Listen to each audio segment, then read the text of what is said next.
ẹ má gbàgbé pé ìgbà tán send death threat sí mi ṣe ẹ rórúkọ tí Gistlover gbé wá fún mi pé kí n lọ structure message wa kó n fún mi ní caption pé tẹni tí bá ṣe mí kan lọ mú ènìyàn ẹ já máa gbọ́ lọ. ó sọ fún mi náà pé àti ìfẹ́ oṣù kọ́kọ́ lọ́sọ̀ fún òun. tó ẹ̀yin èèyàn wa lórí ọ̀rọ̀ Lizzy Anjorin pẹ̀lú Ìyábọ̀ Òjó a tún ti mú wá fún yín o. Lizzy Anjorin máa ti jáde láti wá tó àṣírí èyí tó wà láàrin òun pẹ̀lú Tóyìn Abraham. ẹ̀yin èèyàn wa ẹ farabalẹ̀ kí ẹ wá nǹkan fìdílé bí ẹ ó ṣe máa gbọ́ nǹkan tí ó ṣẹlẹ̀ nínú fídíò yìí. mo dẹ̀ fi Tóyìn mo ní Tóyìn ṣó ń bínú bá rí pẹ̀lú tó lọ́sọ̀ sí tó ń gbéra lọ́wọ́ ìtàn ṣe máa bínú àǹtí àbọ̀bá mi ṣe máa tẹ̀mọ̀ ṣó tí Ìyábọ̀ bá fi lè sọ wípé 2 years ago ẹ rí wípé constant bully non-stop ni Ìyábọ̀ Òjó ń fún Lizzy ta ló dẹ̀ ń fún Lizzy Anjorin ní constant bully Gistlover Ìyábọ̀ Òjó ṣé wọ́n ní Gistlover ṣé wọ́n ní Gistlover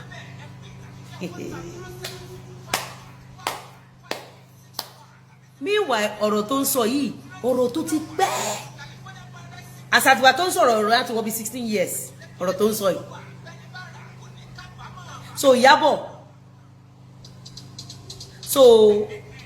nítorí pé Gistlover fẹ́ gba ọ̀kadà àti Uber okay ẹ àṣẹ̀ṣẹ̀ gẹ̀ẹ́tì ẹ̀ ni so Ìyábọ̀ nítorí pé Uber àti ọ̀kadà tí Gistlover ò rí gbà àbí ṣé mo ṣẹ̀wọ́ personally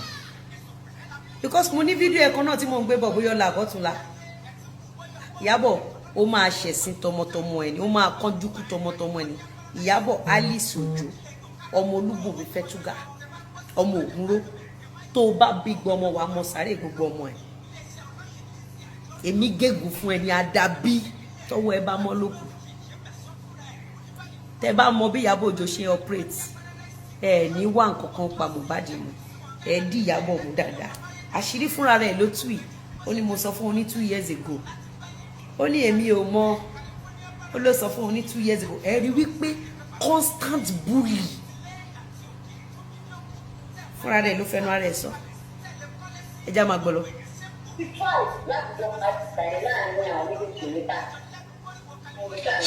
Ìyábọ̀ nígbà tí Gistlover tó wá mú ọ̀rọ̀ ọmọ afẹ́ wọlé ó kọ́kọ́ sọ fún mi pé ó ń ṣe baby shower ṣé mo sọ̀rọ̀ ẹ̀ láìda lọ́jọ́ tán wá sọ wípé ó bímọ Ìyábọ̀ ṣé mo sọ̀rọ̀ ọmọ afẹ́ láìda then kí ló dé tẹ́ ẹ ṣe ń constantly báwọn èèyàn tí ò bá yín jà Ìyábọ̀ ta ló ń búlì Mohbad Ìyábọ̀ ta ló ń búlì Mohbad ẹ̀yin èèyàn ṣe bẹ́ẹ̀ rí date tí Gistlover fi kíní ọmọ afẹ́ hàn mí ẹ dẹ̀ rí respond mi ṣé mọ̀ pé ó ti pẹ́ tí mo ti máa ń sọ fún yín bíbá wípé ènìyàn ń wojú Ọlọ́run ń wọkàn ẹ wo respond mi ó kọ́kọ́ gbé wá bó ṣe baby shower Ìyábọ̀ are you expecting me to say negative things under Gistlover nígbà tẹ́ tún sọ pé ó bímọ wo bí inú mi ṣe dùn wo bí mo ṣe ń ṣàdúrà bọ̀ Ìyábọ̀ ìwọ àti Gistlover kí ló dé tẹ́ ẹ ṣe lè post fọmọ aráyé níbi tí Lizzy ti ń jubilate pé ọmọ afẹ́ bímọ kí ló dé tẹ́ ṣe paint Lizzy Ìyábọ̀ nírú picture tó padà paint fi Naira Marley because mo mọ̀ páwọn òbí Naira Marley máa wà ní 2019 tán máa wo ìwà tó ń hù tí wọn ò ní mọ̀ kó ṣe bọ̀ wá fọ́mọ àwọn. Nigeria government should hold you tight. Ìyábọ̀ Òjó, you are a criminal.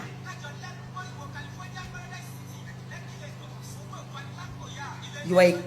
are a hardened criminal. The government should hold you well.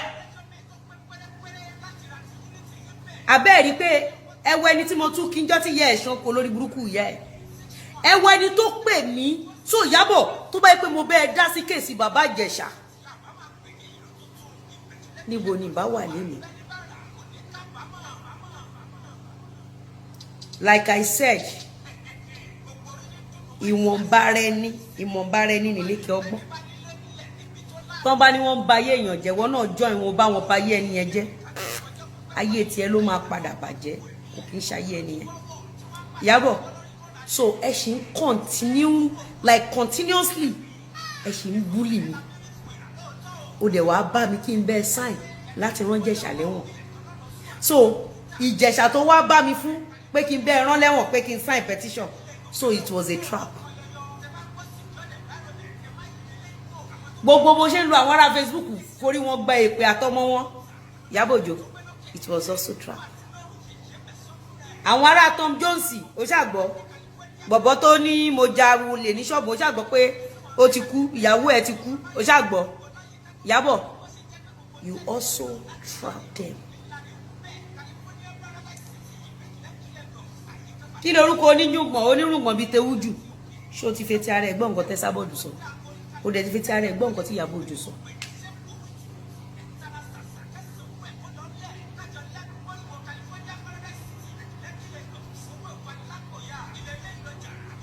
Ìyábọ̀ so ìwọ ló continuously máa búlì mi láì ṣe ẹ jẹ́ ká gbọ́ díẹ̀ sí ẹ má fi etí ẹ jẹ́ ká fi etí abiyamọ gbọ́ so that we can learn ẹ má gbọ́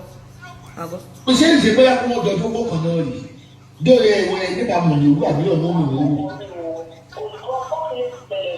mi ò wá mọ̀ mọ́ mi ò Ìyábọ̀ ẹni tó sọ pé ò wá mọ̀ ṣé bọ́ọ̀mù afẹ́ ẹni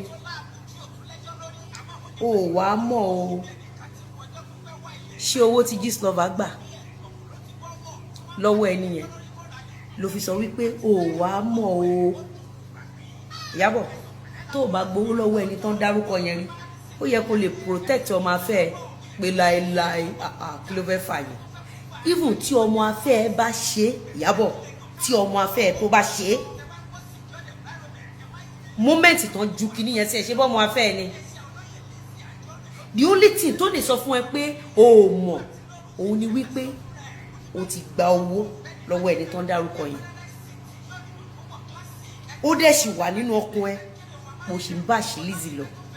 in the process tó ń bá àṣì Lizzy ó wá ń bá àṣì ọmọ afẹ́ ṣé kò wà ridiculous pé ọmọ afẹ́ tó ṣẹ̀ṣẹ̀ bímọ o ò lè gbẹ̀rí ẹ̀jẹ̀ pé ó ń dó oko níta is it not a disgrace to you Ìyábọ̀ Òjó.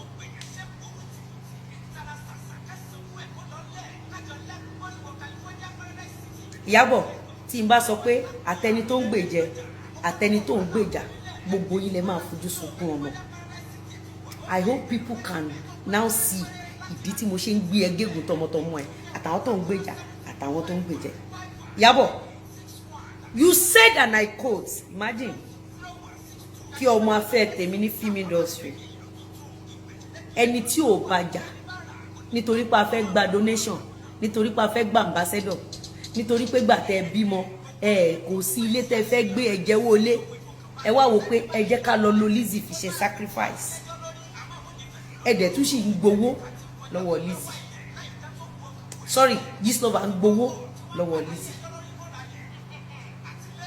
ẹ wá constantly bully Lizzy ẹ ń defame ẹ ń bá image ẹ jẹ́ láìṣẹ̀ Ìyábọ̀ Òjó Lizzy Anjorin dẹ̀ wà in good time pẹ̀lú ẹ Ìyábọ̀ ìwọ dẹ̀ constantly bully Lizzy now wọ́n wá jẹ́ kí n túbọ̀ yẹn gbé wa kò gbọ́ ẹ máa gbọ́. ṣe bóyá ṣe fún ẹ lóòótọ́ tí mo lọ́yẹ̀ fún ọ̀tẹ́lẹ̀ bóyá dẹ̀ ti sọ fún mi náà tí mi ò rò tọ́lọ̀ bá ti pọ̀jù mi gbọ́dọ̀ mọ̀ ní mò ń sùn. ó sọ fún mi náà pé àìsí ìfẹ́ òṣìṣẹ́ lọ́dọ̀ fún èmi ìfẹ́ wọ́n dẹ̀. ṣe gbọ́ ibi kọ́ ni mo sọ fún ọ ọmọ afẹ́ ló pè mí ló sọ fún mi ọmọ afẹ́ ló pè mí ló sọ fún mi gbogbo yín dẹ̀ rí ìgbà tán lọ́mọ afẹ́ ṣe baby shower ẹ rí respond mi o ẹ rí pé mi ò bá wọn jà o ńgbà tán tún ló bímọ ẹ rí respond mi o gbogbo yín pátápátá you all saw my respond ẹ̀yin èèyàn respond Lizzy Anjorin ńgbà tán lọ́mọ afẹ́ Ìyábọ̀ Òjó bímọ kí lẹ rò kó máa ṣẹlẹ̀ sọmọ afẹ́ Ìyábọ̀ Òjó àti Ìyábọ̀ Òjó pẹ̀lú bí Lizzy Anjorin ṣe ń pe àdàbí kí lẹ rò kó máa ṣẹlẹ̀ sí wọn pẹ̀lú respond Lizzy Anjorin tá a rí pẹ̀lú bí Gistlover àti Ìyábọ̀ Òjó ṣe change everything the moment tí mo sọ wípé àwọn tó send mi ní message mo fẹ́ gbé wọn lọ sọ́dọ̀ IG tí mo dẹ̀ confam fún Gistlover wípé a ní wọ́n sọ pé actress kan ló ní nọ́mbà yẹn Gistlover dẹ̀ block mi.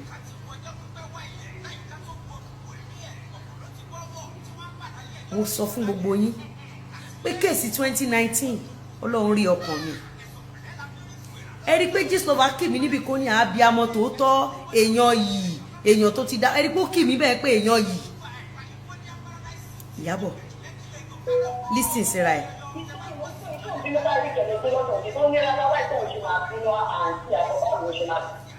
Dayọ̀ Badmus ó mọ̀ gbàtàrí ìkẹ́dé àwa ò mọ̀ parí ìkẹ́gbé lọ́dọ̀ Tóyìn rí o àwa ò mọ̀ kankan àrí ìkẹ́ kọ́sítúmíà ni ó ti kó kọ́sítúmù wá sọ́dọ̀ tèmi rí mi lè ló gbé lọ́dọ̀ mi ò lè sọ pé ó gbé lọ́dọ̀ mi ohun tí gba tí Àríkẹ́ ń bá mi ṣiṣẹ́ stone mo lè sọ pé okay ó ń ṣiṣẹ́ stone lọ́dọ̀ mi kọ́sítúmíà èmi dẹ̀ bá Àríkẹ́ ní film industry kódà Ìyábọ̀ Òjó tó ń sọ̀rọ̀ yìí bá Àríkẹ́ ní film industry a lot of us ten wò yìí a bá Àríkẹ́ ní film industry who is Àríkẹ́ that lady that my funny lady kọ́sítúmíà l'Àríkẹ́ ó máa ń bá wọn gbé kọ́sítúmù káàkiri tọ́n bá gbé kọ́sítúmù lọ fún yín wọ́n lè lóṣù kan wọ́n lè lóṣù méjì wọ́n lè lóṣù mẹ́ta kọ́sítúmíà l'Àríkẹ́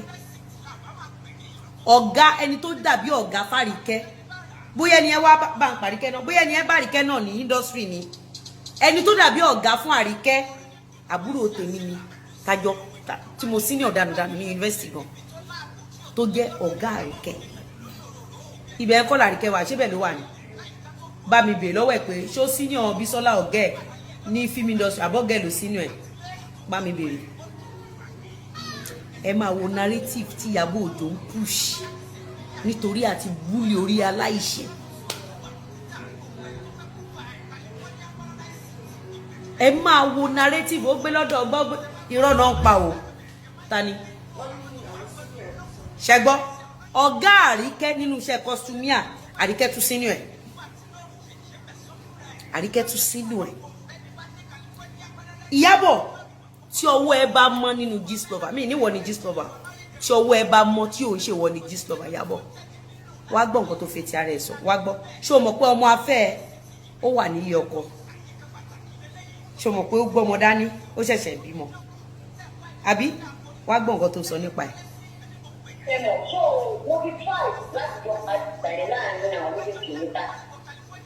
so àárín èmi àti ọmọ afẹ́ ẹ tí mò ń sọ dáadáa nípa ẹ̀ lórí Gistlover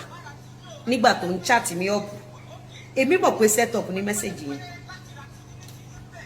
bá mi pa kíni èmi mo mọ̀ pé set up ni Ìyábọ̀ mo mọ̀ pé set up ní chat up yẹn so kò kí ń ṣèmi àti ẹ lájọ́ ń jà mọ́ àbí èmi àtọmọ afẹ́ ẹ lájọ́ ń jà meanwhile wọ́n sọ̀rọ̀ kan ṣé o mọ̀ pé kì í ṣọmọ ẹ mọ̀ nǹkan tí Ìyábọ̀ Òjó ṣe lórí TikTok yẹn bó ṣe kó gbogbo àwọn young girls inú industry mo ṣe ń bu gbogbo sẹ́ẹ̀tì wà nìyẹn àtìgbà ẹni Ìyábọ̀ ti kó wọn sínú ẹgbẹ́ ẹ rí pé Dayọ̀ Badmus ó sọ̀rọ̀ kí ló rẹ̀ ọmọ tó kú yẹn tẹ bá wo write up bọ̀bọ̀ Dayọ̀ Badmus ó ló fẹ́ fún ẹ pàtírì tá àti rí pàtírì ẹ̀ ó sọ̀rọ̀ Bísí Kọ́mọláfẹ́ gbogbo àwọn ọmọ ẹ ló rúdù sí wa gbogbo wọn pátápátá ló rúdù sí wa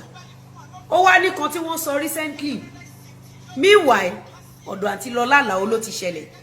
àǹtí Lọlá Àlàó invite wa lọ síbì kan ọmọ tí ó gbé àlòkù mọ́tò fún Ìyábọ̀ tó fi rá nílẹ̀ ńlẹ̀ ọmọ yẹn ó wá ń rúdù sí mi àǹtí Lọlá Àlàó wá sọ pé bọ̀ Lizzy òun ṣèyàn báyìí kí ló tó ṣe wá ń rúdù sí ó wá ní ẹ̀ ó ń bá àǹtí Ìyábọ̀ Òjó jà àtijọ́ ẹ̀ mo ti ń wo ọmọ yẹn àtijọ́ ẹ̀ ni mo ti ń wò àwọn ọmọ film industry wa they step on many toes that will never forgive them all because of Ìyábọ̀ Òjó so gbogbo nǹkan tẹ́ ń ṣe lórí TikTok yẹn kò múùfù mi future ń dúró dè yín gbogbo àwọn ọmọ kéékèèké tẹ́ ẹ̀ gbọ́mọ́ tán rámáyé yẹn Ìyábọ̀ Òjó ló gbogbo wọn jẹ́, Ìyábọ̀ Òjó ló bá tí wọn jẹ́. Bọ́n ṣe ń wọnú film industry newly Ìyábọ̀ Òjó employ wọn and she used them as a weapon láti bú àwọn èèyàn. Ẹ bá mi bè lọ́wọ́ Nkechi Blessing pé kí ni mo ṣe fún ẹni kí Nkechi Blessing mú ibì kan ṣoṣo tí mo fi ṣẹ́ wá á lóun gbèjà Ìyábọ̀ Òjó. Olórí burúkú ọmọ ní makeup tó ti ṣòfò ọmọ ẹ̀ Déwùnmí tó gba owó iṣẹ́ tí ó dẹ̀ ṣiṣẹ́ tó dẹ̀ kúrò ní location ìjàta ló lóun gbé. Àwọn tó ya fíìmù fún mi mo ti rí ní eye opener wọ́n post kíní tí àwọn ọmọ Ìyábọ̀ Òjó sọ pé ó sọnù. Ìyábọ̀ wàá mọ sàárì àwọn ọmọ ẹ̀sẹ̀ wàá fọjọ́ ọlọ́jọ́ kanjú kú tọmọtọmọ ẹ̀sẹ̀ Ìyábọ̀ àdàbí tí ọwọ́ ẹ bá mọ́ àdàbí tí bá deserve gbogbo nǹkan tó ṣe fún mi àti wo àtàwọn ọmọ tó ń kó kiri gbogbo ìjọ máa ṣòfò tọmọtọmọ ni. Ẹ jẹ́ ká máa gbọ́ ọ̀rọ̀ tó sọ ẹ máa gbọ́. ṣé o ṣe ń ṣe pé wọ́n jọ tó kọ́ kan náà rí dóòlì ẹ̀wọ̀n ẹ̀ nípa mọ̀lẹ́wù àbí ọ̀nà òmùlẹ́wù. torí kí ibi gbogbo. ó lè ti ṣẹlẹ̀ rí o òun ò mọ̀ so Ìyábọ̀ Òjó ó wà wé kí ló dé tẹ́ ṣe wá ń dárúkọ Lizzy nìkan lọ́ndà Gistlover kí ló dé ń dárúkọ Lizzy nìkan lọ́ndà Gistlover so wà wé ẹ̀ pé ọmọ afẹ́ ẹ̀ bọ̀ kí ló dé tẹ́ ṣe wá tọ̀nà upside down pé Lizzy ló ń fẹ́ ọmọ afẹ́ ẹ̀ ẹ̀yin ò sọ fáwọn ọmọ aráyé mọ́ wípé ẹ̀yin lẹ wá ṣe báyìí fún Lizzy.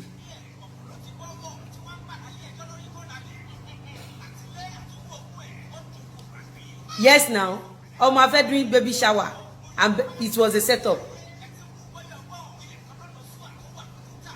ẹ̀ríbó ebúlì Fatemọ́ ẹ̀ ti rí ṣẹ́rí sìn wípé òtítọ́ fara hàn bí kò trust ọmọ afẹ́ because Ìyábọ̀ Òjó mọ̀ òtítọ́ as a matter of fact torí Ìyábọ̀ Òjó mọ̀ òtítọ́ màá sọ pé torí ẹ̀ ni Gistlover ṣe gbaṣẹ́ lọ́wọ́ bọ̀dọ̀ lórí burúkú tó kọ́kọ́ gbé mi wá ọ kó jẹ́ wípé àwọn náà lọ bá bọ̀dá yẹn pé kò gbé mi wá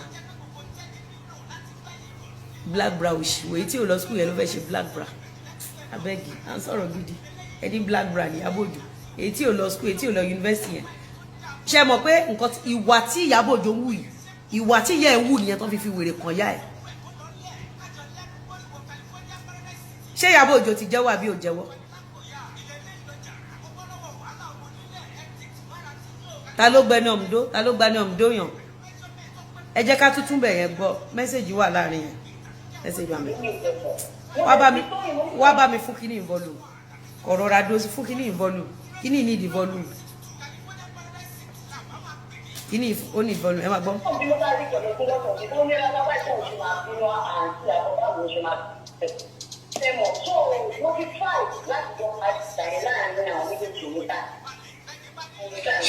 ẹni tó sọ pé à ń jà yìí á jà o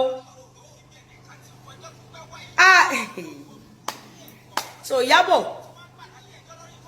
so o lè detach ara ẹ from Gistlover so o admit wípé ẹ̀yin lẹ fi Gistlover bá mi jà really àṣírí tú Ìyábọ̀ because tí n bá ń bàjà nígbà tí Gistlover sọ fún mi pé ó bímọ ó yẹ kí n sọ̀rọ̀ aburú ni náà